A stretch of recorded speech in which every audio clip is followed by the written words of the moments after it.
Ġimagħtejn il-bogħod mill-elezzjoni ġenerali, il-Prim Ministru Lawrence Gonzi quddiem il-Partitarji Nazzjonalisti fl-Imġar qalli fl-10 ta' Marzu il-Partit Nazzjonalista ser ikun qed jiċċelebra. Fl-10 ta' Marzu mhux biss niċċelebraw imma nieqpaw naħdmu. Il-messaġġ ta' Lawrence Gonzi waqt din il-laqgħa kien wieħed: tbiddlux id-direzzjoni. Ja ħasra, tbiddlux id-direzzjoni. Dan l-istess messaġġ twassal ukoll minn diversi deputati nazzjonalisti. Robert Arrigo saħansitra ġab eżempji għaliex m'għandniex inbidlu lil Lawrence Gonzi bħala Prim Ministru. Manchester United għandhom manager ilu 25 sena hemmhekk u dejjem rebbieħ.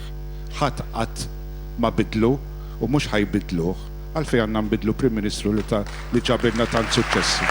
Jason Azzoppardi qalli m'għandniex għalfejn inbidlu d-direzzjoni għaliex Malta hija fost l-aħjar. Fost l-aħjar aħna, ġifieri Premier altru li Premier in-naħa ta' fuq, anzi ta' Championship, tajjeb. Kien għalhekk li l-Viċi Kap Nazzjonalista esprima ċ-ċertezza tiegħu li Lawrence Gonzi għandu jirbaħ l-elezzjoni li jmiss. Jiena m'għandix dubju illi meta jagħmlu ir-riflessjoni tagħhom id-deċiżjoni ser tkun waħda u ċara. Prim Ministru għandu jkun Lawrence Gonzi. Tal-istess fema huwa David Kaza. Distakket jingħalaq għaw qalbkom, għandna ċans nerbħu.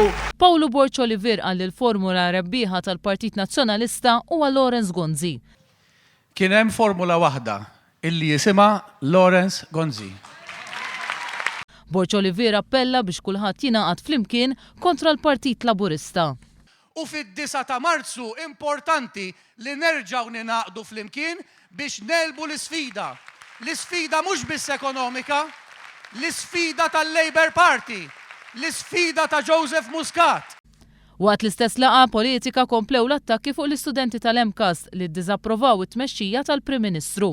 Simon Busuttil kwota studenti ieħor li kitiblu fuq il-paġna ta' Facebook tiegħu.